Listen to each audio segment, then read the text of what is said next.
Yo, Final Minute Crew. It's your boy Germ. And it's Connor here. And we are here today on May 22nd, 2026. It's a wondrous day. The vibes are great. Oh man, there's so much to talk about. There's so much to talk about. Oh man, I don't even like Connor knows that it's been a very exciting weekend for me, personally. Yep. Oh dude, come on. 22 years. That's 22 years. Bro. Dude. Oh man. Like the emotions that come thinking about it. Even though I got into the sport pretty late, in my opinion, I could feel just I can sympathize. Like I said, I am a Jaguars fan as well. I am a Nuggets fan as well. I know what those droughts are like. Yep. Those are droughts. Oh man. Arteta coming in 2019. Dude, instantly changing. Like things started shifting. The Gunners look different. There was Arsenal always are about Premier League champions 2026. Prem League champions. The Invincibles couldn't do it. This squad could. Bring up in the Invincible conversation. I love those guys. Look, love those guys. Thierry Henry, all the guys on there. Oh my gosh, like they're amazing. Undefeated. They didn't lose. What was it? 26 wins, 12 draws. Yeah. And like we hadn't seen nothing like that. But then 22 years later, man, I don't know if you've seen the clip of Saka and Gabriel hugging it out, man. Like there was something special about that. I saw Saka, Declan Rice, and Jurgen Timber hanging out at the Emirates at 5 a.m. Yeah, bro. Like trying to get pictures with everybody. Like, dude, that was sick. Like, I was just thinking, like, how much does that mean to the fans that have sat there for years and seen the ups and downs, the slander online, the the bottles. The bottles, for real. The bottles, dude. Like how much like, dude, sitting there and not being able to talk about a Prem League championship, having to just take the slander. Like, yes, we have to take the slander. Oh man. It's emotional. I will say that. It's emotional. I bet it is. Yes. As a Chelsea fan, I love it. I don't Chelsea fan. I don't like to see it. I like London to stay blue as much as it can, but I mean, you want to think about it, you want a new winner. So it kind of matches that they've gone through a lot. I mean, I don't like it because obviously I'm a London supporter of a different team in London. I mean, it's cool. I think I had a whole conversation with one of my buddies about Arsenal. I can kind of back on it. Since last year, like, for the past few years, we've had two big English teams winning it, like, history-wise. Because obviously City won, 6 out of 8 years? Yeah. They're not really they just recently came into more fame, like when Pep got there and stuff. But now Arsenal has the history, Liverpool has the history, so it's like, it's cool because the history of the team, like those teams, and they go get the league. I think it's cool in that sense. Yeah. And I think it's good. I think it's good for the sport, to be honest. Like, obviously, like, the different champions. Like, you never know. Sometimes, like, it could be anything. Like, when you like, obviously, you got Man City, you had Liverpool, you had all the guys, like all the different teams coming up and just like switching about. And it's something really nice about that I feel better about in the Prem League than some other leagues. Yeah. And I think it's really nice to see just the difference in how each club takes it. And like from seeing like for certain players, like you see the youngsters grow up in the club. They've been through the rut. They've seen it all. That's why I mentioned like guys like Saka and Gabriel. Like, I love those two. Man. Hey, Max so Dowman, youngest Premier League champion. Max Dowman, I don't know if you've seen the clips of bro walking into school. Dude, it's like you're the coolest guy. You're the coolest guy in school. Bro, he won the Prem on Tuesday, went to take exams on Thursday. Like, come on now, come on. It's really a special thing though. Man, seeing all the videos, seeing all the talk, like obviously, like I said, the Twitter talk. It's been fun. It's been fun looking at it all. Oh man, like just being able to talk feels good, and it is not baseless. It's not like we're not running on what ifs anymore. It is certainty. This has happened. 82 points. That's what did it. Do you believe that with that win, it's gonna have significance in your transfer window in summer? I think so. I do think so. I think a lot of people are. Yeah, because honestly, the floodgates have opened, in my opinion. Yeah. I think that was the one thing keeping a lot of things from going in motion in regards to the transfer window in Arsenal was, can they get over that hump? And you've seen it. You've seen the potential over the past few years. You've seen them like they've gotten close. Like they'll start hot, something happens at the end, they'll fumble around the end, things are looking good. Like we already knew things were looking kind of iffy if Arteta didn't get this this year. But I'm so glad he did. Like I think he's definitely transformed the team over the time he's been here. Obviously they've become a very. Hey man, he almost got sacking. Yeah, that's the thing, dude. Like no one's safe from the sack, man. It doesn't matter. Like you could be the most successful guy ever. You better bring back. Yes. You better bring back that trophy, man. You need to bring back something. Bring back a cup. Bring back something. Okay. Do you now believe that that's going to help y'all in the Champions League? I think so. I think with the no stress from the Prem anymore, all focused towards UCL. It's going to be really intense game. PSG, tough as ever. Like I'm still definitely like worried about them. Obviously, because I think like they're the better team, truthfully. But I have a little more faith now that the Prem is taken care of. The stress is off. They don't have to worry about anyone coming from behind. All attention towards UCL and PSG, and I think it's going to be a great match. It's going to be a really great match. Really high energy. We're going to see some great defense. Yeah, that's what we're going to see. All right, what's your score prediction? What do you think? You think y'all are coming out on top? All right. Realistically. All right. Like I was about to say, are we getting delusional or are we getting realistic? Realistic. We gotta be realistic for the fans, because obviously we know your delusion. But you can be realistic and be delusional at the same time. Dude. Oh, man, it feels so good. Like I don't know. I think the delusion is kind of taking over. I mean, and probably I was won the league, so I can see it. Anything can happen. Anything can happen. What do you think? I'll give you mine first. I think I think it's gonna be a 3-1 PSG win. Okay. I'm going 3-1. I think that's a very realistic choice. Yeah, I think they're gonna go like 2-1. Y'all might grab one, and then they're just gonna seal the game out. Kvaratskhelia will just grab one at the end to seal the game. Okay.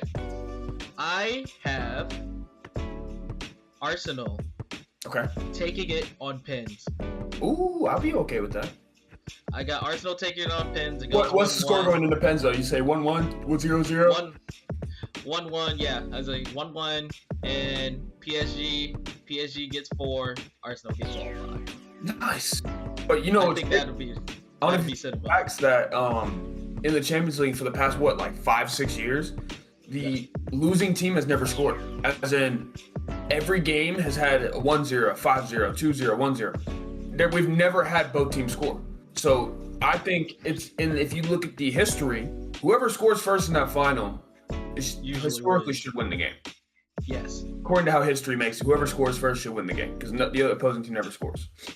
Hey man, for me, I feel that history is meant to be rewritten. Anything can happen.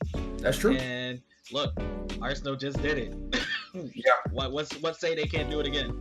Because honestly, I can see that. I feel PSG is going to score the first goal. They're going to score first. But I feel second half, probably a good equalizer. It can be from anybody. I think Arsenal just to be on their A game. Yeah. Look, dude, if Arsenal goes out there with their best squad, they can go up with anybody. That's and like we have seen it. And it's gonna be so good. Like I'm excited. I'm excited to watch that game. Yeah, Dude. I feel bad. And then, did you watch that Bournemouth versus City game? Oh, of course I did. Yeah. I was on shift. I saw Krupi scored that goal. If you peek on the last episode, that's our Young Player of the Year. What did I say? What did I say? That was Germ and I's prediction for Youth Player of the Year. But that if you got to go watch episode 3 to hear more about that. Yes. But that was just fantastic. But speaking of like, y'all won the league, so that's top title's done. Bro, the scenarios we have for Europe going into Sunday, the final day, dude, it's insane. Yeah. So, obviously, have you just heard, Aston Villa just won the Europa League? Yeah. They just won the Europa League. So, obviously, with England, how soccer is, football, we want to call it, we already have 5 Champions League spots because we have the most Premier League had the most qualified teams into the knockout stages. Right. So, we gained a 5th spot. It's always 4, but we gained a 5th one. But now with Villa winning, we have a 6th spot. Possibly. Villa have to... I think Villa... I don't know if you have to fact check me. I think if Villa gets... So I see here it says the 6th place team to a Champions League spot. If Aston Villa drop below Liverpool into 5th on Sunday, then we will not get a one. No, okay, yeah. So, yes, Villa would need the European performance spot that is awarded to the 5th place team. So if Aston Villa get 5th, then we'll get rewarded another spot. We have 6 Champions League teams. Bournemouth might be in the UCL. Dude. Because Bournemouth's currently what, 5th? 6th? They are 6th. They're 6th.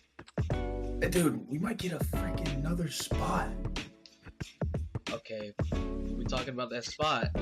Say in the scenario that this does happen, and we get the other spot. Yeah. Which team do you think takes that spot? Dude, I think Bournemouth's gonna keep it. I'm not gonna lie to you. This is how I see it, because Villa have to play City. City are very angry that they didn't compete. And they have 1 game left. They're going to put everyone in to try to win that game. Yeah, I was gonna say, I don't know if you see that death message if that Villa Haaland left. Yeah, exactly. I think so. Villa will probably drop down to 5th. Because Liverpool still play Brentford, which is gonna be a good one. Yeah, that's gonna be really. They could win, but I think Brentford's still fighting. They're still fighting for something. I honestly think Brentford might beat Liverpool. Ooh, I think that's sneaky. That's a sneaky good. Brentford's trying to fight for that European spot as well, because they're sitting outside Europe right now, and they need that. They're right there. They're right there. They're literally right there. They need to win. So I think we're gonna get top 4 is gonna be obviously top 3 is already set. I think Villa's going to keep 4th because they're obviously going to get Champions League. I think Liverpool's going to keep 5th, so it's only 5 Champions League spots. Yeah. So that leaves 6 and 7 Europa League, which I think it's going to stay Bournemouth because they're already in Europe. I think Bournemouth's going to stay in 6th. And then we got almost a 3-way. We almost got a dogfight from 7, 8, 9, 10. Like we got what? It's Brighton. So it's Brighton's at 53, Chelsea and Brentford both tied at 52, and then Sunderland's at 51. Dude, Sunderland is sneaky. We play Sunderland this Sunday. Chelsea plays Sunderland Sunday. How you feel about that game? We just beat Tottenham, so I feel like I'm a little confident. We just Tottenham. But I think we're gonna get Brighton. I think it's gonna stay how it is. I think Brighton's gonna get in Europe. Feel bad for Brentford. Wait, I said Brentford's gonna win. Actually, so I think Brentford's gonna pop up to. Brentford jumps. Yes. I think because I think Chelsea will finish 7th and Brentford will finish 8th. I like Chelsea in 7. United play Brighton. Pretty good about it. I think we'll get Europa League next year. That's my predictions. I think we'll get 7th, and I think 8th will be Brentford because I think Brentford also deserves it. They lost. I do think so. I think they're very strong. They lost their 3 best players in the past 2 years. They lost Ivan Toney to Saudi. They lost Mbeumo to United, and they lost Wisa to Newcastle. And then they signed Igor Thiago, who's 2nd in the Prem in scoring. Yes, that's true.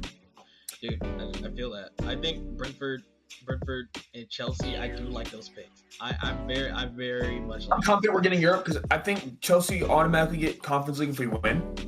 Yeah. But there are scenarios where we can still get Europa League. Yeah, that's true. So I'm confident we might be able to snag Europa League. That's only time will tell, right? Yeah, only time will tell. Sunderland's a good team. Sunderland's a good one. They're all, and it's not even the fact they're a good team. They're also fighting. Yeah, that's the thing. They're like, dude, they're the sneaky ones you got to look out for, man. It's always the ones that are also fighting that's going to be tough to be able to handle. Yeah, I think that's a big group of teams. Man. It's that's what we like about the end. But honestly, we talk about the Europe. I think the biggest one is the freaking relegation battle into the final day. Oh yeah, dude. Was it Tottenham and West Ham? Tottenham and West Ham, because Tottenham are currently, I think, 2 points above West Ham right now. I think it's 36-34. Yeah. I did that right. Yeah, it's 38-36. So I flipped it off. They're 2 points off. If Tottenham get any point against Everton, they're staying up. Yep. And he said, if Tottenham lose to Everton and then West Ham beat Leeds, West Ham stay up, Tottenham go down. Chelsea played Tottenham over the weekend and we beat them 2-1, and I'm so happy. I'm not gonna lie to you. I've seen so many videos on it. I don't know. You can give me your take on it, Germ, but I would like to see Spurs go down because I'm a Chelsea fan. I don't like Spurs. But in the reality, I watched this video of this guy and I kind of agree with him. In the reality of like big games, I think Spurs need to stay up. Because Spurs are quote unquote one of the big six, quote unquote. So they're one of the bigger clubs in the Premier League. Right. And I think a lot of big games happen when Spurs play, like Spurs play United, North London Derby, Spurs versus Arsenal. I just feel it would be, I don't see that with a Coventry or a Ipswich, but it's like them going down. It'd just be cool, but like, you know what I mean? I can agree with that statement. And for me, it feels like, once there's a big six, it's just status quo. It's definitely weird. It'd definitely be like kind of like weird, like, oh, where's Tottenham? And then like they're not there. Mm-hmm. So yeah. And then another thing, like you said, big games. They are, I will call them big game merchants. They will always bring a big game. If they should sit on their schedule, just give them a win. Dude, just give them the win. Like, you're going to get at them. I think that's the great thing about them, even though, like, I'm kind of indifferent about Tottenham in general. Yeah. Like, I was like, yeah, they're a club, I guess. Yeah. but it's just it's big stature. It's the stature, exactly. And with things changing, the league getting better and better every year, like, we're seeing teams that, like, are coming up from the different leagues. And Sunderland just came up. Yeah, Sunderland's already what? Like that's like they're already in the top 10. Like, yeah, come on, that's great. Yeah. But Tottenham, like you said, fall from grace. I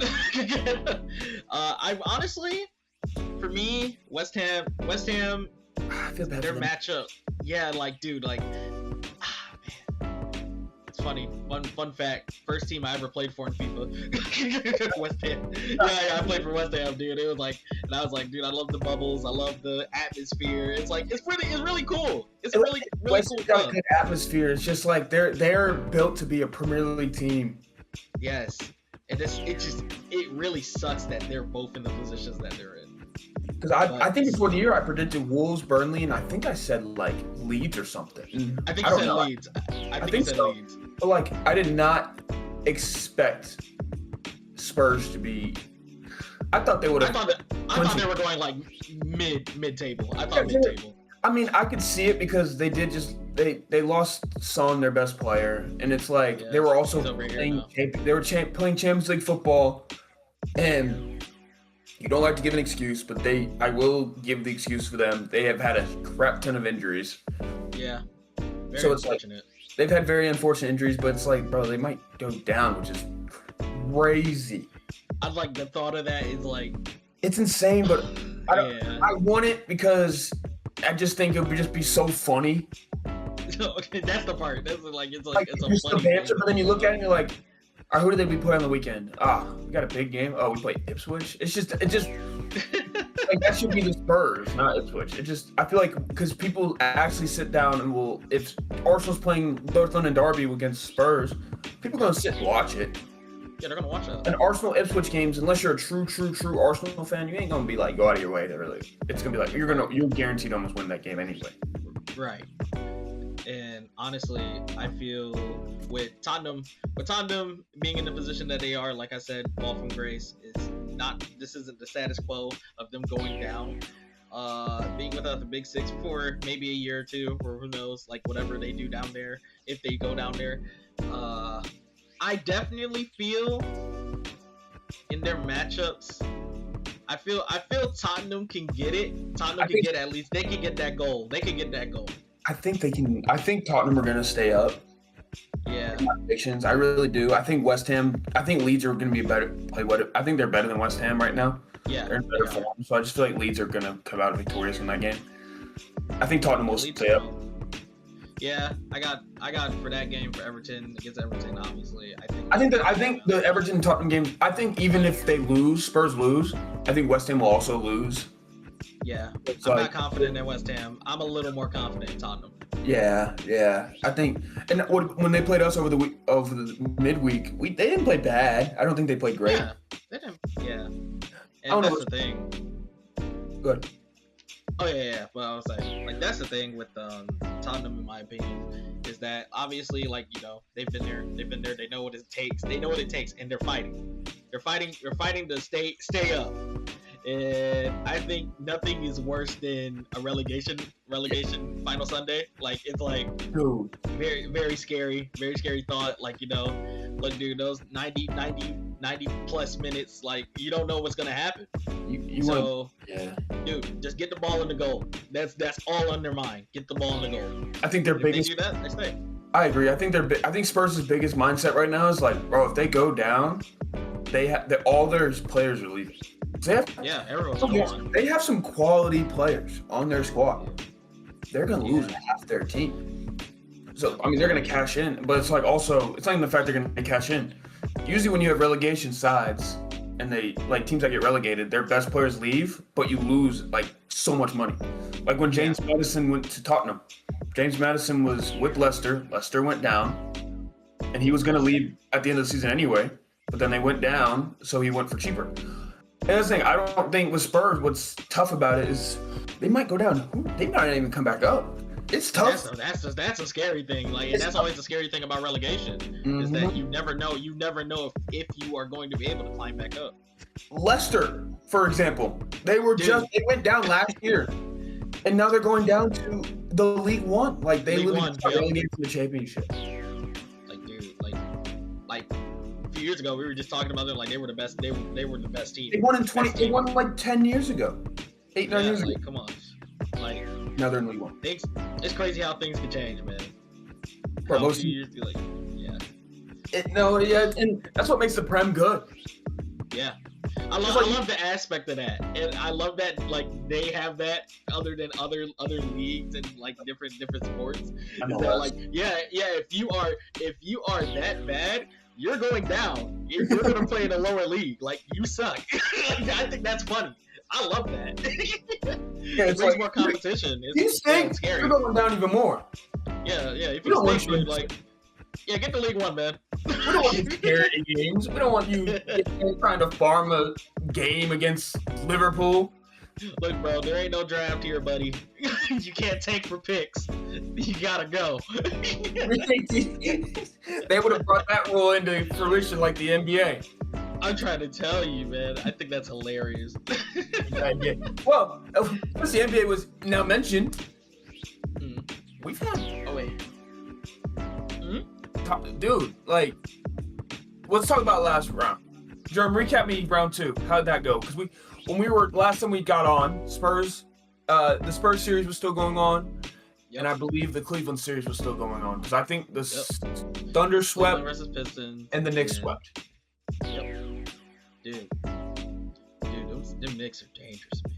Yeah, how about that game 7, the Cleveland Pistons series?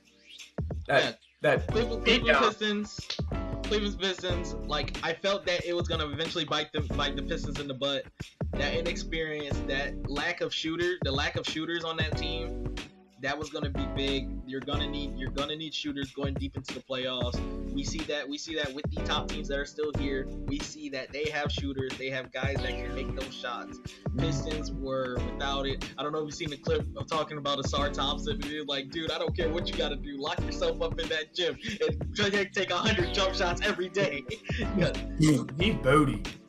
Dude, like, offensively, bro, is just like, I don't even play know. Defense. Dude, defense, he's great. But offense is just... But, like, that's the thing with the game. Like, dude, you gotta have something. You gotta have something on that side. Because, man, like, honestly, Cade was out there. He was Supermaning it out there, doing his best to try to bring the team together. Disappointing playoffs from Durant. Very disappointing playoffs from Durant. How you an after All-Star year? Yeah. After an All-Star year, man. I think that was, like, probably the thing that disappointed me the most about that team. Because, obviously, they were the young Bucks coming in. They were first seed. Like, you know, think the vibes were great. And, look, they were doing their best. Yeah, they just walked, but then they walked into experience, man. They walked into experience. Harden, Mitchell, Mobley, Jarrett, all those guys. Cleveland is a good team. Cleveland is a good team. Moving on to the Western side of things, obviously Spurs. We have Spurs and Timberwolves. Hard fought matchup. Ant tried. Ant did everything he could. But then you got that Julius Randle didn't help. Dude, I called that. We said last episode. We both don't. Yeah, we both don't really care for Julius Randle. But dude disappeared when the lights were bright. And honestly, hey, wouldn't be surprised if we see some moves this offseason from there, because that was abysmal. That was bad. Look, dude, I know Cat would have gave him more. He would have gave Ant more than that. Dude. Yeah, but I mean, Julius Randle just a bomb anyway. Yeah, I was like, dude, very disappointing series from Julius. Definitely needed him to help with the freaking, like, I don't even know if I want to call the Spurs marauders, bro. Like, those guys, when the Spurs are on, they might be the best team in the league. Like, dude, easily, like up with those guys in OKC. I think the Spurs are just, oh my god, like from top to bottom. And then that was like, obviously that was without Fox, right? That was without Fox. Yeah, I think he played, and I think he played a little bit, right? Finished out that series, but he didn't play. He hasn't played since then. Yeah, like, dude, like, just seeing it, like, obviously, I think that answers a lot of questions for the Timberwolves in regards to their roster, what they do. I mean, you've been saying that Giannis that's your dark horse. Yeah. Do you go get that guy that can take the helm when Ant can't, like, or when it's too much for him, like, you know, obviously, like, but what do you, then also the question of what do you give up for that? You think Ant leaves? I personally don't see him to be the type to want to leave. Personally, you know where he wants to go. I wonder where. He wants to come back. This guy, man. I wouldn't be surprised. I don't like the Hawks. That'd be really cool. That'd be pretty cool, though. That'd be good for the city, in my opinion. That'd be really cool. You saw what he said to Jalen Johnson during All-Star Weekend. Yep. I was like, hey, bro, he's a Georgia boy, man. I couldn't, like, hey, man, we'll take you. Come back. I agree. But I mean, like, get that man off to Minnesota. I'm tired of seeing him. Yeah, I mean, I completely agree wholeheartedly. It's just, I mean, Ant needs more help. Ant needs more, like, reinforcements on that team, because I think, obviously, you said Cat would not have done it. Cat would have at least made it a series, because they went to the freaking Western Conference Finals with Cat. Yeah, they did. But then you bounce that off into now what's the Western Conference Finals. We'll start in the East because the West has a lot more conversation. That East, even though the Knicks are up 2-0 right now, as of last night, the Knicks destroyed Cleveland. I think there's so much to talk about on that. Donovan Mitchell, like, he's a bucket.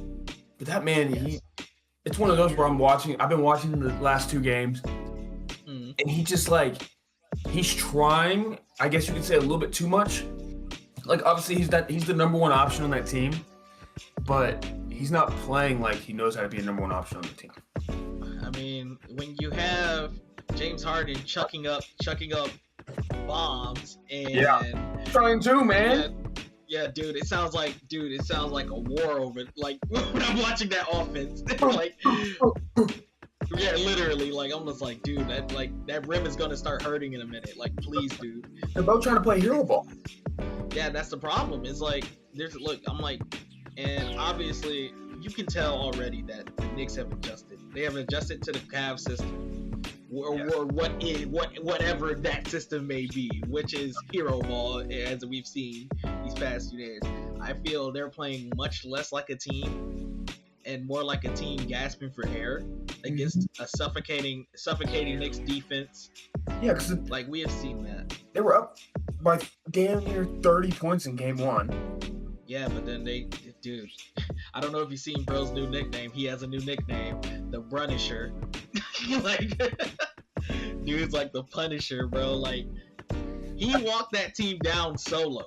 He did that by himself. Like we said in episode 3, I really don't think, I think I said it about Shea, but I'm not gonna lie to you. I don't know if there's anyone dude, there's only like 2 people in the league that I want the ball in their hands with the game on the line. I can give it to Shea. But Brunson's different gravy, man.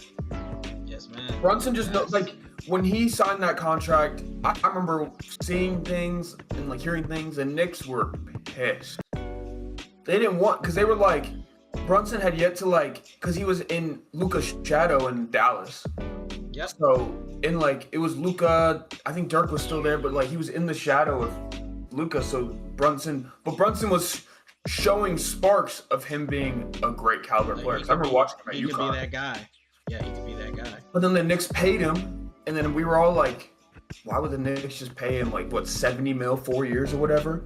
And why would you just pay a man who hasn't even really made, one, he hasn't ever made an All-Star appearance, and 2, he's never been a starter consistently on a team. Exactly.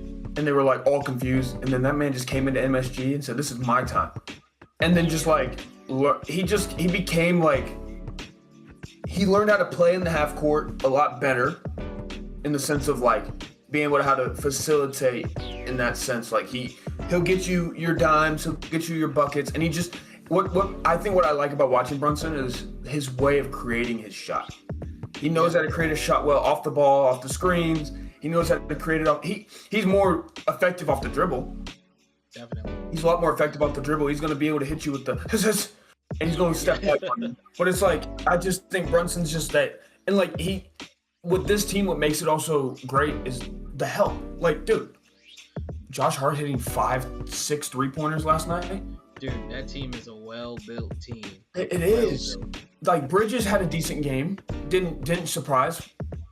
And it's Cat's just gonna get down low, get his boards, throw out some dimes, get you nice 15, 18. Yep. Look, you can even talk about the stalwarts on defense, man. You got your OG Ananu. Come on, OG, one of my favorite role players in the league. OG Anunoby. You got Mitchell Robinson coming off the bench. Robinson played well last night too. Dude, he's a dude. Robinson is that guy bro. He's that guy you want backing up your center. He probably plays his role probably the cleanest, one of the cleanest roles outside of OKC. I'd say OKC and the Spurs. I'd say Mitchell is one of the best backup centers, especially on the defensive front. Oh man, get behind that. I mean, it's just I think that Knicks team is just so well played, well performed. They just Mike Brown is just creating a team that unselfish basketball, but they know Brunson's gonna have the ball in his hands most of the game. They know in crunch time it's gonna be in his hands. But they got players that know how to step up. McBride stepped up in game 4. Dude, you got McBride, you got Clarkson, you got Jordan Clarkson stepped up last night too. Yep. You got guys ready. Guys are ready for the moment. And I think that's very vital. That's very vital in this league. We can see the difference in between these 2 teams, Cleveland and New York.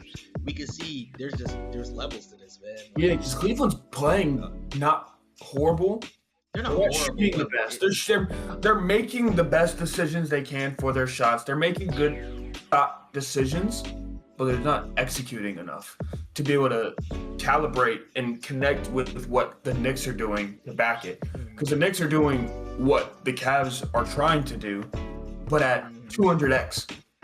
Yeah, that's the part. Man. And the Knicks are trying to play. They're trying to play well. They're playing well now because they're realizing who they're going to have to face against. in the next round. But if they make, at this rate, they're going to probably make it. But who they're going to play in the Western Conference, they're like, oh, we got to be able to game plan against Wemby. Fine, let's have Brunson get the idea of how I'm going to create my own shot.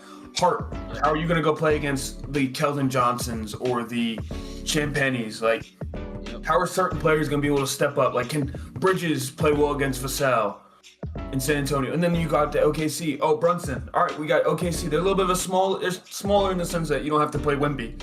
But can Cat be able to hold Chet? Chat's a bigger man. Hartenstein, ooh, he's also a big man. All right, we got a nice we got Hart who's going to have to play a little bit bigger. And you got Bridges who's going to have to go play against J-Dub. You already know the Thunder. You can't make mistakes. Mm-mm. You can't make mistakes because I think that's perfect. I think that's perfect because it leads into our next match. Obviously, we got Spurs and Thunder tied up 1-1. So game 1 was so much fun to watch, bro. Cinema. It's been cinema from start to finish. The matchups are great. Oh my gosh, like. Obviously, I ain't even got to talk about it. I talk about him all the time. That man, Wemby, the Shaolin monk. Bro, you saw what they said about that fast break? We said, hey, it's a 2-on-1, but the one is Wemby. The one is Wemby, bro. Like, what are we supposed to do? Bro, dude, I think what made me watch, the one part when I watched Wemby, what made me realize of how much a freak he was when he was, I think he was in the post, he went for a jump shot, a fade or jump shot. I think it was on Chet or something, or someone smaller. And then he went for the turnaround, missed it, and as he missed it, he was already in the air to slam it. He grabbed it and then slammed it. Yeah, I saw, dude, that was freaking crazy. Like, bro, and then, dude, he pulled up from, sorry for my language, 35 feet. Yeah, just basically from logo. Bro, bang. In crunch time. You're down 3. You need a 3, and you said, "I'm gonna shoot it." And they're doing this. They're doing this without Fox. Yeah, and like obviously, game 2. Like speaking on that, game 2, very very noticeable difference with those two. Like obviously Harper got hurt midway through the game. But, it seems like he's going to be back for this next game, so that's cool. As we're recording this game tonight, game 3. Yep, game 3. Biggest story on the Spurs right now, Castle with the turnovers, man. I agree. I was gonna say something about 20 in 2 games. I mean, Castle's playing well on the offensive end. Like, he's getting his points. That dunk. Dude. But like I said before, you can't make those mistakes against a team like that. Can't, because the Thunder are probably the best defensive team in the league. Okay, if we're talking about this series, can we talk about one player that has stepped up dramatically in this series? Alex Caruso? Oh, dude. Thunder don't win that game last night without him. They don't. And he kept them in game 1. Dude, I watched game 1. I watched the whole entire game 1, double overtime. The fact that Caruso is guarding Wemby, and he's actually like playing big. You hear his name almost every call. Like you're hearing his name. He's showing up. He's getting a steal. He's getting a layup. He's getting an assist. He's touching, like, dude. He is touching the ball. I promise you. I think Caruso accounted for like half of Castle's turnovers somehow or some way. Probably. And dude has been playing. He's been playing above his means, and I love that for the sport, and I love that for the type of player that Caruso is. Even though I know, like, personally, I'm like, dude, you get away with a lot, but I think we need that in the league. I think it's good. I think it's good for the league. He's a grit and grind player. He worked on his jump shot over the years. His jump shot, dude, 6 threes. I think it was 6 to 8 threes in the first game. I think. He dropped 30. Dude, yeah, like dude is showing up when the moment matters. He doesn't start either. Yeah, he doesn't start. That's what I noticed in game 2. The significance of the game was the bench points. In game 2, Caruso was stepping up. Jared McCain was stepping up. Like, who else? Wallace played well. He played better than game 1. AJ had a better game. And then, oh my gosh, I'm missing another big man. Jalen Williams stepped up. The other Jalen Williams. So it's like the Thunder rotation. Like, yes, the Spurs have a great rotation with like the likes of Keldon Johnson, or like a nice Carter Bryant. Like they have, but the Thunder, like they were just playing. So their bench was playing like. I think the Thunder have the best. Thunder has the best bench in the league. Period. I agree. Let me get your take on this stuff.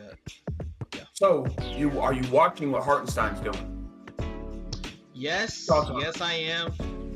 I personally feel a lot of the, all the hooking, all the stuff like that. Like, you're a smaller guy trying to go up against a freaking Titan behind you. Hey. Like he's 7, bro is 7'5", but I think that, like I said, dude, I'm going to have my thoughts on the call discrepancy and stuff going on in that nature.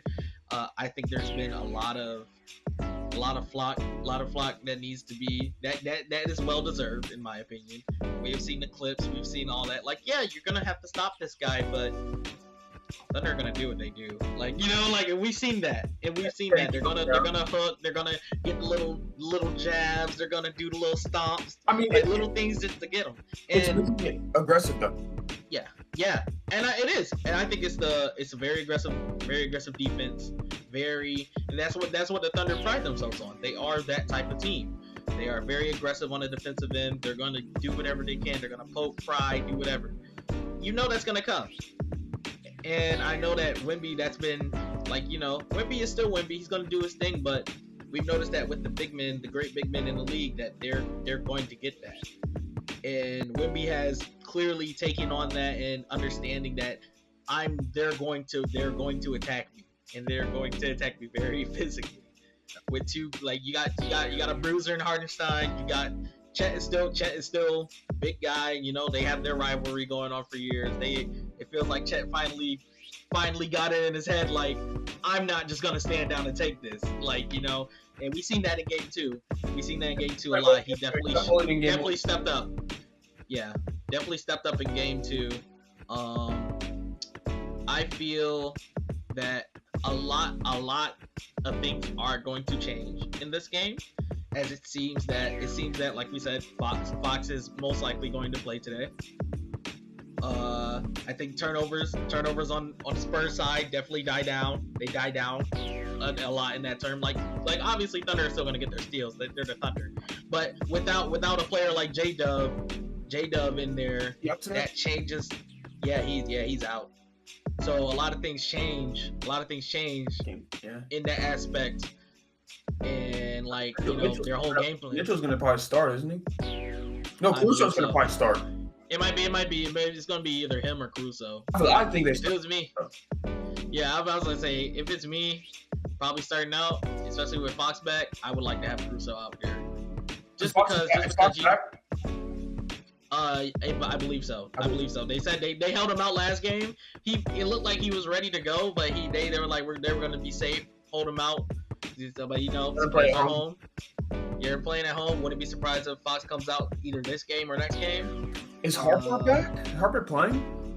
I believe Harper is playing. He's not gonna start. So I feel like I think he'll be good because he realized he's not gonna start because Fox is going back into the line.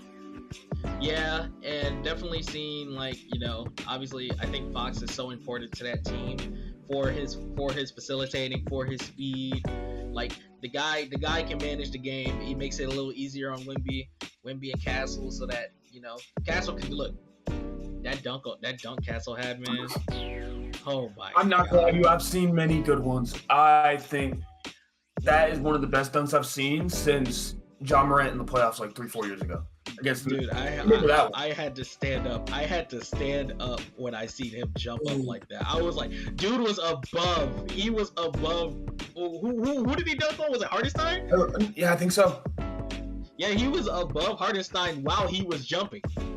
He was above the rim. That guy, man.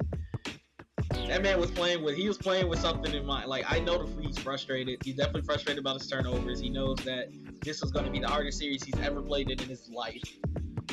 But, dude, it's if we can get some more of that offense from him in this next game, it's going to be vital. But moving back, let's move back. Let's actually move back. Okay. Now that I'm thinking about it, let's talk about that guy, the star. Let's talk about the star. Let's talk about the MVP. I was thinking about the same thing. I was about to ask the same thing. Yeah. So, yeah. One, I think what's making this series so important for Wemby is the fact that Shea's the one that won MVP. Like, I You think can see it. watching You can see Wemby, like, sit there watching him receive that MVP trophy, I think that Shea had a little bit of deservance for it, but I think MVP, it stands for most valuable player. Yes, Shea is valuable to that team. very much so. Shea hasn't done enough in my eyes this series to prove that he's been like that. Like, I'm not gonna lie to you, bro. You get outscored by Alex Caruso. Come on, brother. And you're on the ground 85% of the game. Oh, dude, don't even get me started on that. Like, the thing that makes me so frustrated about Shea in his game is that he is too good to need to do that. He can drop 30 without going to the line if he wanted to. He could. And like, when he dropped Carter Bryant, dude. When Shea is on, that's the best shooter. That's the best shooter in the league, dog. Don't miss. He doesn't. But I think it's just so frustrating. Every time I see him take a shot, he's somewhere on the ground. Yeah. I was like, dude, I wouldn't be surprised if somebody on the Spurs bench was just like, you know what, I'm gonna take one for the team, and just like they're just gonna try to elbow that guy on the ground. I wouldn't be surprised. But it's really frustrating. Yeah, exactly. There you go. I was like, it's really frustrating when you see a guy of his caliber, that good, that praise, do something so. And you know how we say unethical. It's very unethical hoops where you're reaching, trying to get the fouls, trying to get that. Like, it's a part of the game. Yeah, but then that's also another call on the refs and their situation with the Thunder exclusively, because we don't see this with any other team. It's very frustrating. If you watch the series, you see the same stuff happening to Wemby. Yes. Wemby is getting, like, as I said, most valuable player. Wemby, if you see what I also, like, yes, it's most valuable, but you also have to think about the award is, if that player were to either get hurt or leave the team, what happens to the team? What happens? If Wemby leaves the Spurs or is hurt, that team is nowhere near the same. They will not be in this Western Conference Finals if it wasn't for him. Yeah, and honestly, that's been one of my sort of fears in a sense, throughout this series, because we know how the Thunder are. We know how they are. They're going to pick and pry. They're gonna try their best to get in his head, try to do stuff like they're gonna, like, from him making him fall over, tumbling into him, tripping him up, grabbing his arms, doing all that. He knows that this is what was gonna happen. But that's where the biggest part, like we said, like the Thunder, we see that their depth is stepping up for Shea and them when they're down. Dude, yeah, Spurs need to do their thing too. It is tough because you can't replace a 7'5" big man. You can't. Not a guy that can shoot threes and fight. His own freaking rebound and BML. What he had he almost had 20 rebounds in game 2. He's had like 40. I believe he had like 17, right? Yeah, no. But it's like you can't match that.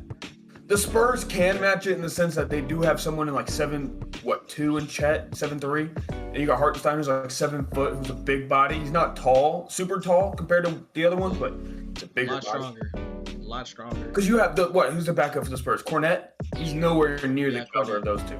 Yeah, that was one of the things I was seeing, like when they got out of the rhythm, especially with Wemby out. When Wemby was sitting, like it looked bad, man. You can't we watched him. You can't have him play every game. Yeah, and that's the part. And that, like, we've seen that in the past. We've seen that with Jokic in the playoffs. Like, you know, you got like the value of a backup big is so important, especially when that big is your star.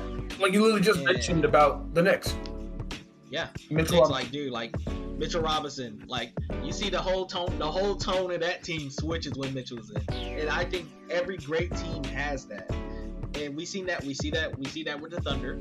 The Thunder have that. Jalen Williams. Like you said, yep. You got Jalen Williams. You got, like you said, Hardenstein. Like those guys flip the script. It's a whole different team you're facing now, and I think that's so vital. That's so vital in playoff basketball. That if your team can do that, it's a whole tone switch. It's harder to defend. That's not in the game plan. Yeah. Alex Caruso scoring 30 was not in the game plan. Dude, the Spurs are sitting there. What the heck is this man? Vice versa. Dylan Harper doing what he does is not in the game plan for the Thunder as well. But that man is an 8-year vet in the skin of a rookie. Oh God. Bro, let his dad, he was like, Dad, take control real quick. Hey, Ron. Yeah, like literally, but I just think this series has been so good for the sport of basketball. Mm-hmm. Everyone's tuning in. Everyone wants to see who's going to come out on top. Two young teams built from the ground up. Very great. Dude, I even I even smile sometimes seeing Harrison Barnes out there. I'll be like, hey, yo, look, it's Harrison. Like, look at that guy. Yeah. No, it's just, I agree, because like the playoffs it's been like good, but not like as electric as we want it to be, because like there's been a lot of sweeps, there's a lot of like blowouts, a lot of teams, yeah. And it's like, but now it's literally the 4 best teams in the league, and I'm gonna be completely honest. I think it's 3 of the 4, because I think if I would replace Cleveland with Boston, that's me. But I still think it still can be. But Cleveland's just behind Boston, so it's still at least the 4 best teams in the league. I think Cleveland's the 3rd best team in the East. But the 4 best teams in the NBA duking it out to go win a ring? We have a chance of having someone. There's a slight possibility someone can win their first. Shea's got one, but Wemby can win his first. Mitchell and Harden might win their first. I want to see Cleveland. I want Harden to win a ring, but that's just me. Yeah. But Wemby might go win one of his 5. Look, man, it could be anything. But let's talk about our predictions. Look, Game 3 tonight, like you said. Yeah. We'll have the next Game 3 for the Eastern Conference tomorrow. Okay. Going into Game 3, what are our predictions for these series? How do you feel about the Western Conference Finals and the Eastern Conference? I want to go East Who's first. Coming out That's on the top? easiest one. Okay, let's go. I believe the Knicks are going to win in 5. I just think that I think the Cavs are going to sneak one at home. Yeah. I think they'll grab Game 4. Because I think that's kind of how it went, like the Knicks-Hawks series. You usually grab the later one. But It's just, I think the Cavs, the Knicks, as we've literally been talking, they're just so well performed that the innovation of them just being able to like have that next man up, have players step up when they need to, it's working so well. Like them and the Thunder are the 2 best, well-rounded teams in the league. Exactly. And they're coached well.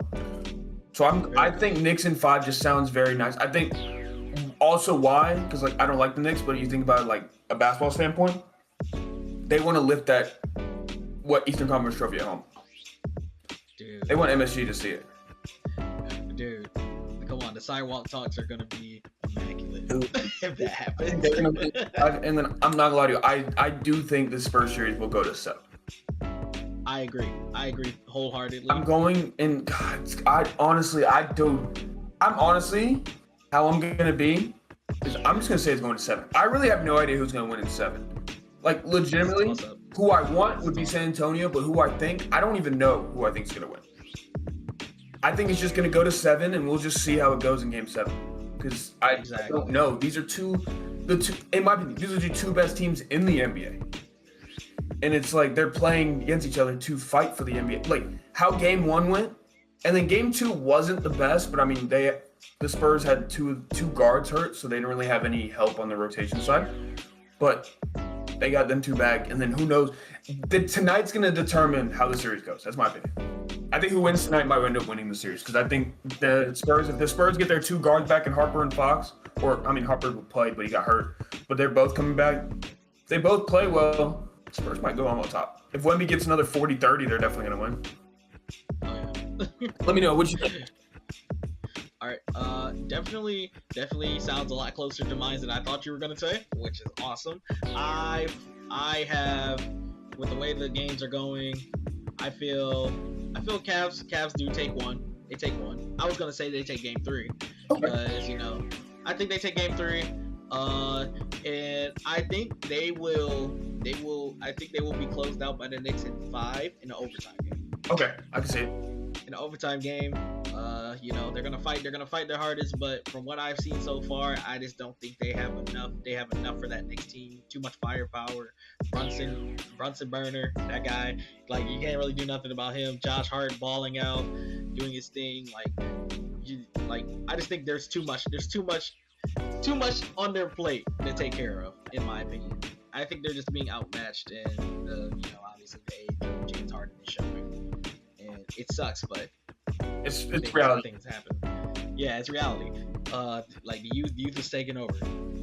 On the Western Conference side, I agree. Game 7 is going to 7. I want the Spurs to win, but it's a toss-up for me. I feel the toss-up is based on the health of the team. I agree. It is based purely on the health. If Dylan and Fox are back at full throttle before game 4, I think Spurs are gonna take it.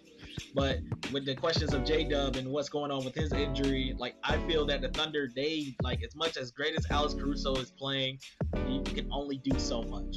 And I feel that J-Dub 20 points, 4 rebounds, 5 assists are needed. You need that to beat a team like the Spurs.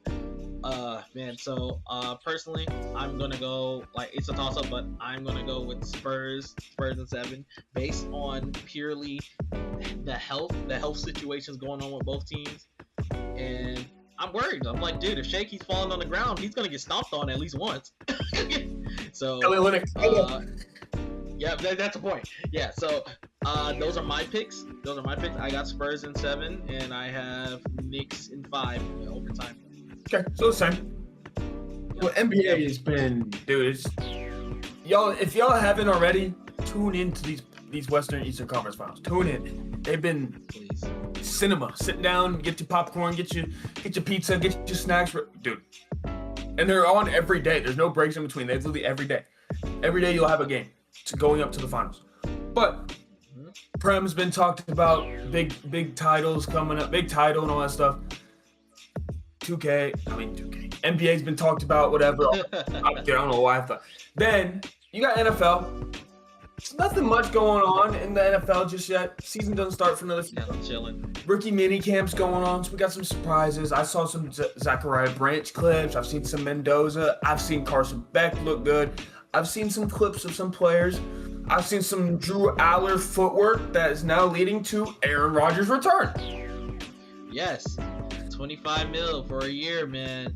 I'm like, dude, incentivized as well. Depending on accolades, what he gets done. We've seen, this is probably the happiest we've seen Aaron Rodgers come into a minicamp. Dude is smiling. He's smiling. Dude is he's there. You remember last year he wasn't at OTAs at all. Dude was just taking his time, but I think he's building his time to gel with the team. Mike McCarthy's there. He says feels like he's a rookie again, man. So maybe I was obviously the move is definitely questionable for a lot of people. They didn't know how they felt about McCarthy coming there, letting Tomlin go, because it's out with the old, in with the new. But I think obviously everything goes pending on how Aaron does. Obviously, he's old, oldest guy in the league. But they have a lot of new weapons, stronger line with the rookies they brought in. Speaking on the weapons, Michael Pittman from the Colts, great pickup. I feel super solid number 2. You got that guy from Alabama, man. Yeah. Jeremy Bernard. And then they got Rico Dowdle, bro. I think Dowdle more in that backfield. Dude, I think in that backfield, Dowdle is probably one of those guys that is obviously super underrated. I feel he's that headstrong runner that they've been missing. We thought Najee was that guy, but obviously kind of faded away. Love Jaylen Warren. love him for his like obviously pick and pop, do his thing in the backfield. But Dowdle is such a good play, and then also Caleb Johnson sitting back there, super we don't know what Caleb Johnson can do. Is he gonna just stick to special teams, or is he gonna get a little more of a role in the running game? Yeah, I mean, you might, but I mean, you just it's so overloaded right now. It is, but maybe that could be a good thing. For Steelers hard-nosed football. That's just how they are. Yeah. We also have on the other side. We have the other side of the pond, dude. We got the Rams. Just signed Matthew Stafford. Bad, dude. What? 2 years, 120? No, it's like 105. He's got 55 million. He just got a $55 million extension. Incentives, obviously, in every contract, but he can be up to 60 mil guaranteed. Dude, given his performance last year as the MVP of the league, I think anything is possible for the Rams. I think the Rams are back in the conversation. Obviously. Do you think he deserves? He's 36. Do you think he deserves that much money? Truthfully, it kind of confused me on the money side, but dude, Aaron Rodgers made 25, so maybe anything can go. Anything goes in the league now, especially in that salary cap. Stafford would have got a nice little 40. Yeah, I was thinking like 40. But my first thought was the money, but then my next thought was, dude, you just drafted in the first round his replacement. And then you go sign him to.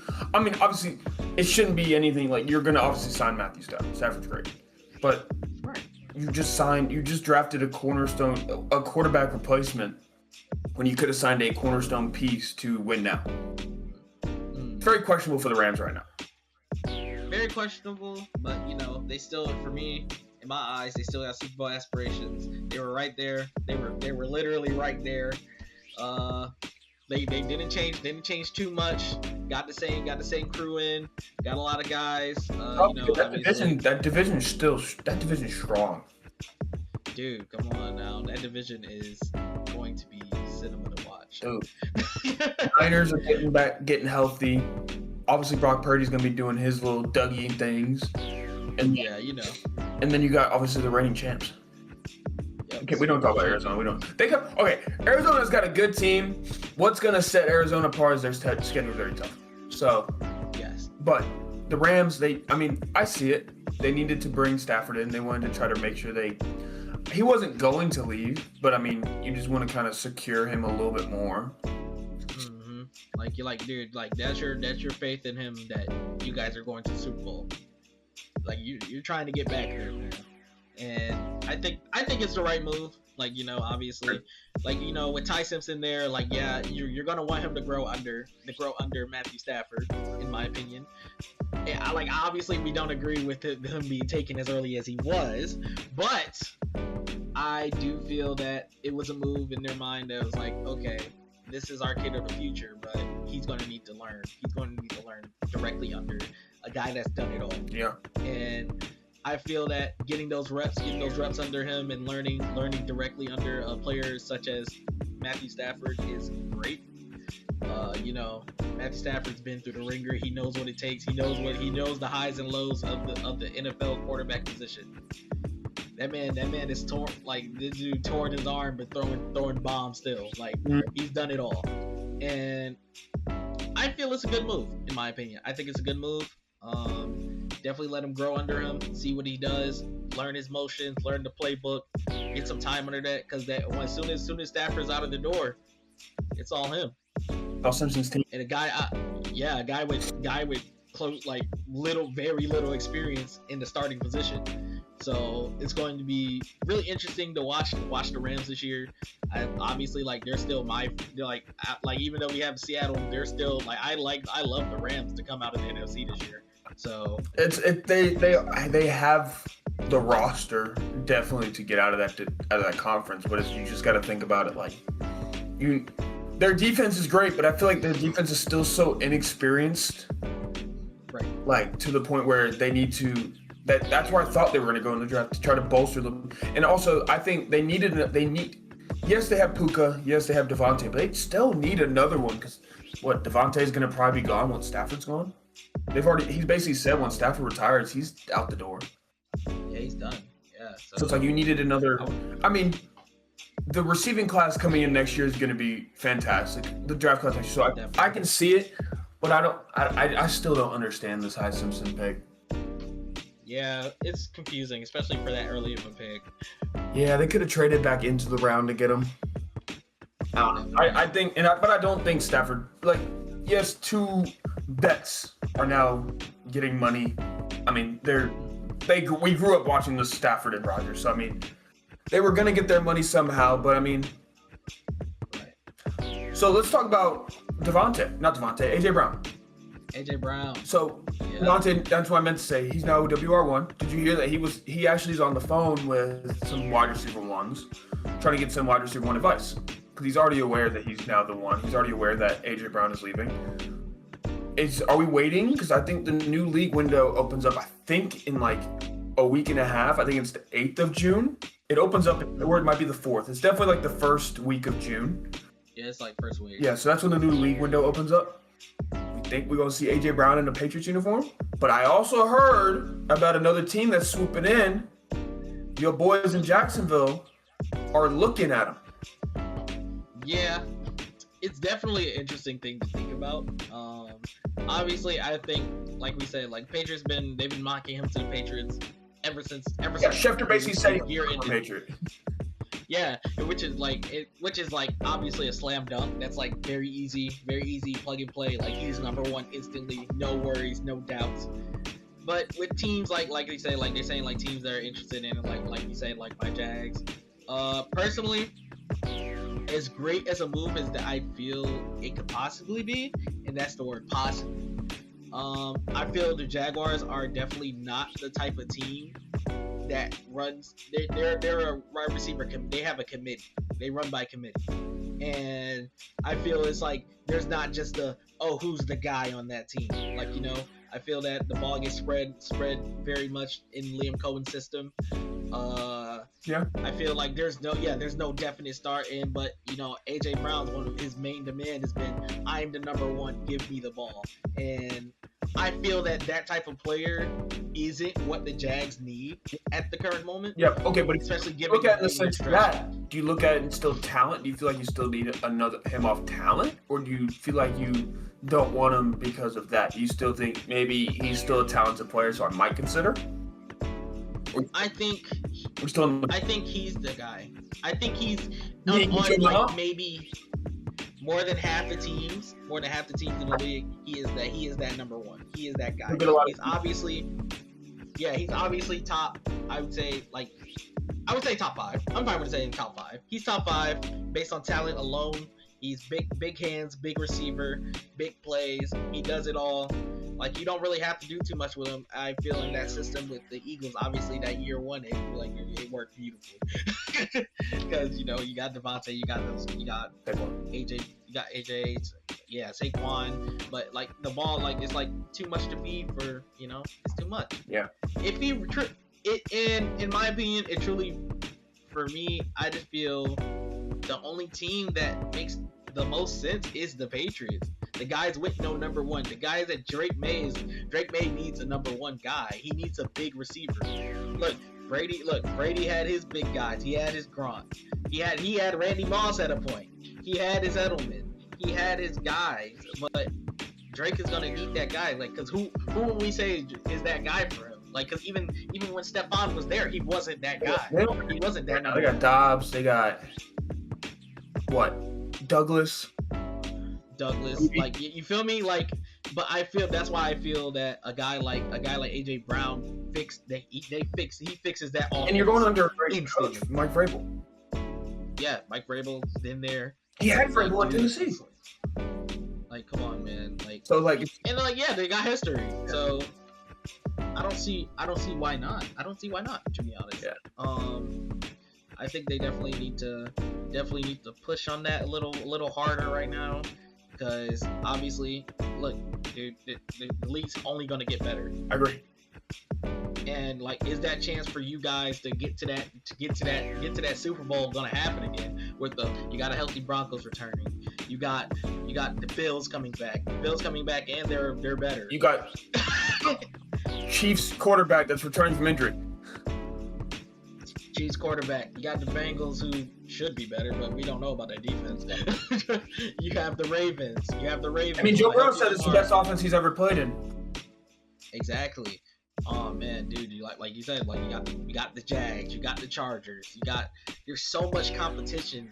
There's so much competition in the AFC. Is that like, you know, everyone talks about championship windows, but dude, I don't know, man. Like to keep that window that they're in right now, they need to go get a guy like AJ Brown. I agree with what happened. And we saw that. Without that guy, they weren't able to do nothing. Yeah, they didn't have Drake didn't have anyone to throw to in the Super Bowl. Yeah, no one. I'm trying to tell you, man. Like, but definitely feel AJ Brown to the Patriots. That needs to happen. I think it'd be good for the sport. I think it'd be good for Drake. I agree. And I think it'd be good for AJ. Everyone gets what they want. Yep, I agree. Now, if we think about things that are just, you said tough, like tight in divisions, right? What's about the tight division races in the MLB? Because we got some close ones. Obviously, we're just going to say it. We're not going to talk on it. We talked about it last week. The Braves are the best team in baseball. Let's just close that window. Acuna's coming back. Unfortunately, Drake's on the IL, but that's okay. Chris Sale had a good performance a couple nights ago. We're good. We're looking good. We're playing the Marlins, so it should be all right. We got the Nationals on the weekend. We should be okay. But the AL East is looking very crispy because you got your Junior Camarero, I think that's how you pronounce it, in the Rays, who are 4.5 games up of reigning MVP Aaron Judge in the Yankees. I think 33-15. The Yankees are playing. Judge is playing very good baseball. Fried's pitching really well. There's not really much that he can do. There's them two. Like we talked about in, I think, episode 2 about Jazz Chisholm and with Giancarlo Stanton, but it's just like no one else is stepping up. You got some young players for the Yankees coming in, but it's just the Rays are just, they have a good squad. Yeah. And like, they just know how to play well. They're just like, they're pitching well. They're just playing well. Camarero's been that star on that team. So it's just, I mean, he balled out in the WBC too, but yeah. Germ, tell us about the NL Central. NL Central, dude. Like, look, dude. What can I say? Brewers, Cubs, Cardinals, Pirates. Like, dude, it's close. It's very close. It is. Like, Brewers are game and a half. They're on a 3-game win streak, right? I believe they've been shelling, dude. Like, freaking, dude, the pitching rotation has been on fire. Like, dude, they're doing their thing. Guys like, what's his name? I always forgot to pronounce his name. Jacob Mizorowski, I think. Yes. I think that's his name. Yes. Yeah, dude. 4-2, 1.89 ERA. Bro has 88 Ks on the season. Dude is out there throwing. Bro, it's like we've been saying about all sports, bro. Youth focused, man. Dude, the youth is getting better and better, and it is super exciting. Like, you know, they picked up Kyle Harrison. Kyle Harrison, like, throws 5-1. Like, dude, they are not allowing runs. These guys are. And the Cubs, they started slow. Dude, I don't know if you've seen the clip. of PCA when he heard the Undertaker theme, bro. Yeah, I dude, that was funny, bro. But they are on a losing streak currently. Yeah, they did just kind of sliding right now. They're in a series with the Brewers right now. Yeah, and the Brewers are taking care of business. But then also, like, they had their series against one of my favorite teams to watch, the White Sox. Dude, Murakami, we gotta mention at least one time. Murakami, bro. Like, Murakami, Colson Montgomery, those guys, Vargas. Like, we know. I know you seen the picture of Vargas when he first got sent there. He was just sad in the corner. But now, like, we see him do wide smiles, happy. I was like, dude, like, the South Side have something to be happy about on that. They do. But I will say my disappointing, like, you know, I feel that they're slowly gonna start ramping up is the Pirates. I feel the Pirates are slowly gonna start. Come on, you can talk about your boy. We talked about him a lot enough last episode, but we can just mention Paul Skeens and his fantastic performance. I think it's fantastic. Yes, sir. I was like, dude's been great. But then O'Neal Cruz still my guy. O'Neal Still my Cruz is guy. the GOAT, man. Yeah, man. Like, oh man, still having a great season. Brandon Lowe's been great for them. I agree. Great pickup. Brian Reynolds, dude's been there for a while. He's doing his thing. Like, he's the vet. They're doing their thing. And then Connor Griffin. I was like, Connor Griffin, 20 RBIs on the season so far. He's doing great. He's the young guy in the roster. Ozuna, that guy. And then now he's finally starting to find his bat. Finally. Mention about the NL West.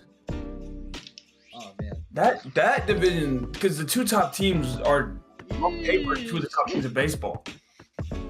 Yeah. I don't know what the full numbers are. What I know that the Dodgers are a game and a half ahead. What are we looking at? Yep, we have the Dodgers in first place at 31-19. We have the Padres in second at 29-20. So they're literally like what? That's like a game or two, a game and a half behind.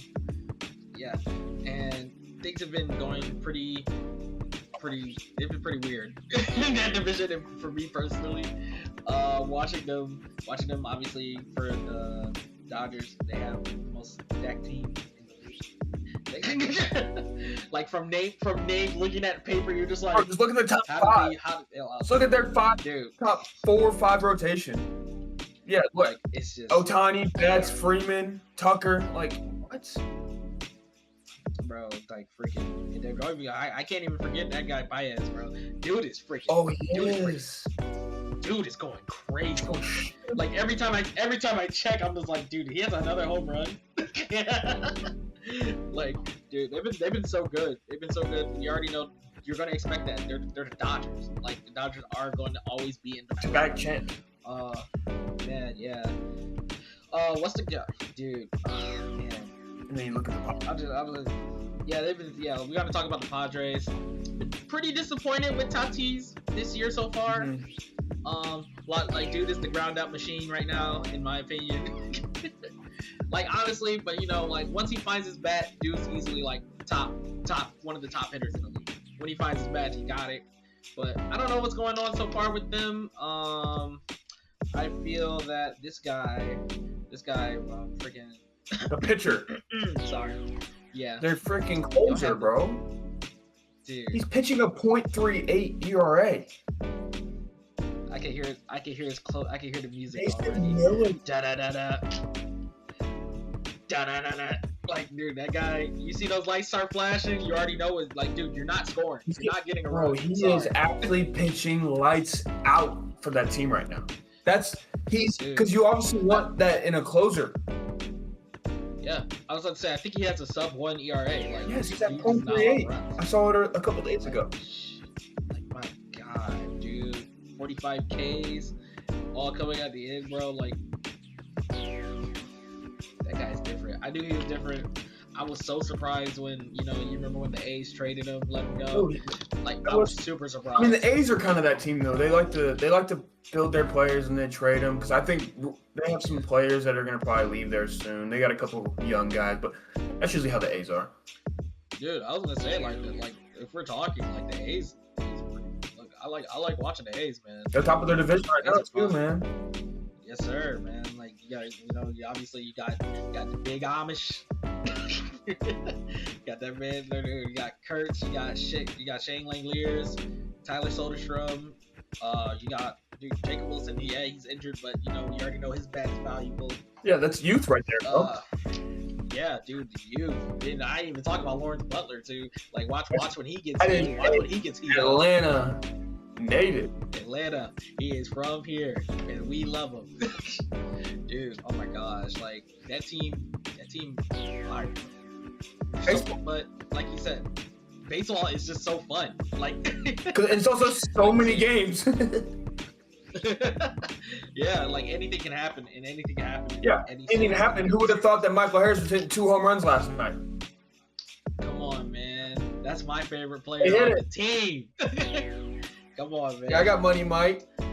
Yeah, I was about to say, I know you seen Acuna throwing the money on him when he was walking into home plate. That was. Dude, we love that. Dude, oh my God, I freaking love it. Dude, I love the Braves. I love baseball. we're going back to the NL East, we can talk about Philly. Philly finally finding form. They are. As much as we, they're finally. Schwarber's getting his back going. Yeah, you already know Short Bomb, Mr. Bomb Man. It's like, gonna hit you need a bomb. Not worried about it. Yeah, not too much. Nationals. Yeah.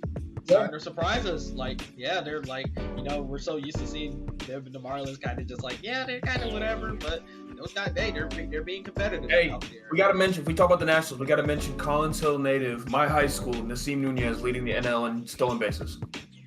Yes, sir. We gotta mention G-Co products, man. Yeah, Collins Hill represent, man. Oh man, but baseball's just been so fun. We're about 40 something games in so far.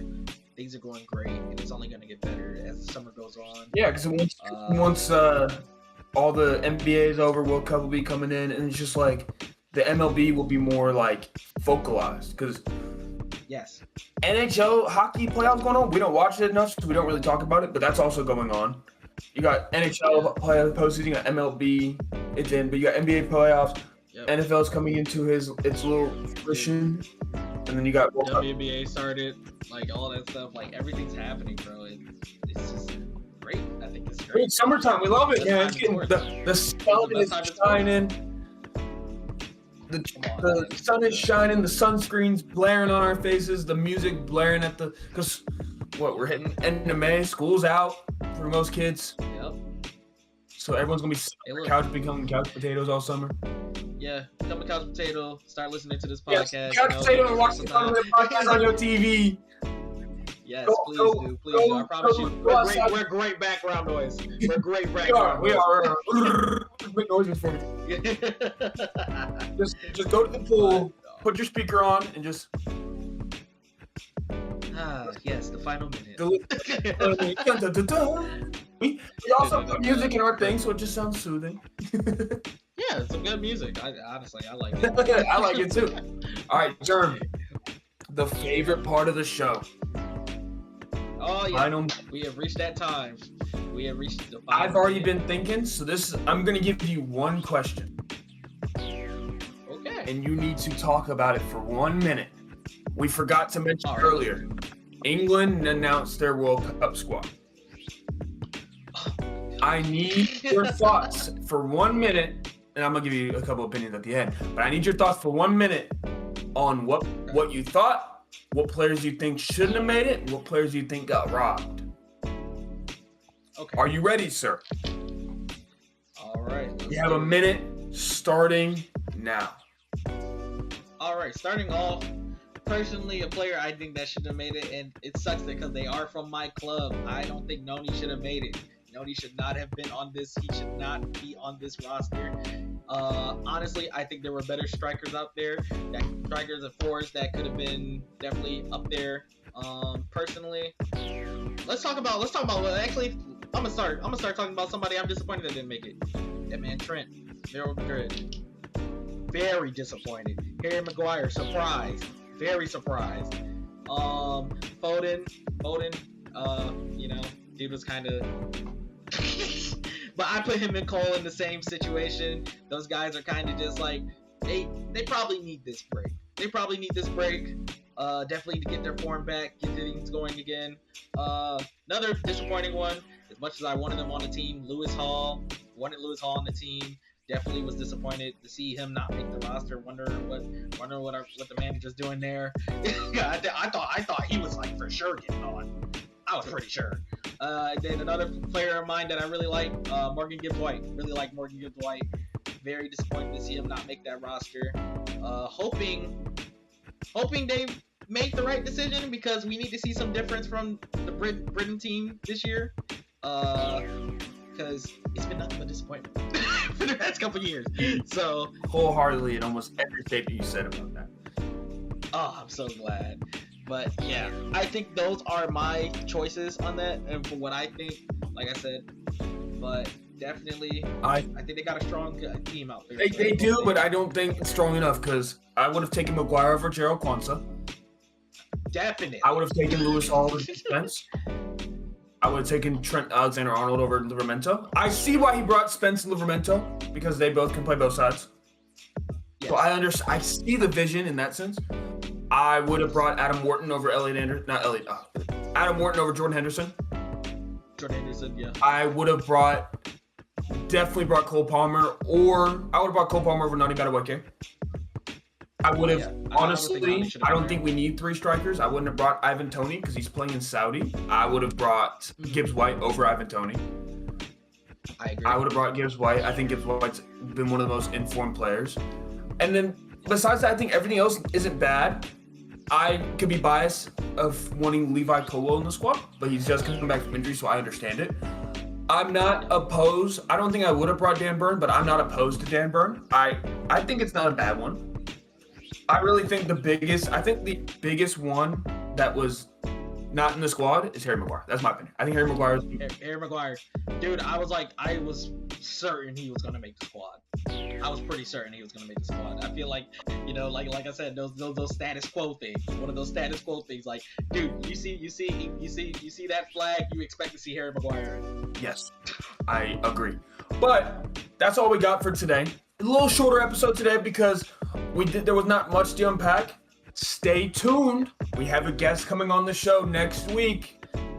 Yes, sir. He will make a video appearance on the Instagram, so stay tuned to the Instagram. We have a guest appearance next week, and we are excited. He is excited to be on the show. We're excited to have him on the show. And guys, we're getting our first in-person one where all 3 of us will be together next episode. We'll be able to sit together. We'll be able to kind of chat about it, and it's gonna bring more vibes. And I think it's gonna be the best episode we've recorded. But also, DMs are open. Feel free to reach out to us. We're actually going to also post our U.S. men's national team squads. Yes. Probably Monday, maybe even Sunday. We're going to get those squads up in the next couple days. Squad announced on Tuesday. We believe that we will win. We're Americans. We gotta do it. But man, it's always fun just chatting. And I feel like it's been fun chatting. I need everyone to tune in to episode 1, episode 2, and episode 3, now episode 4. Yep. And watch the NBA conference finals. Like, share, subscribe. Make sure you do it. And like you said, watch the NBA finals. Please do. It's totally worth it. Worth your time. And you'll be informed. Look, and if you don't, just come to the podcast. Come listen to us talk. Look at our reactions on Instagram and TikTok. See what you got to do at the Final Minute podcast. Make sure you do that. And honestly, dude, just stay locked in. Stay locked in. We try to stay as locked in as we can, and we need y'all to stay locked in with us.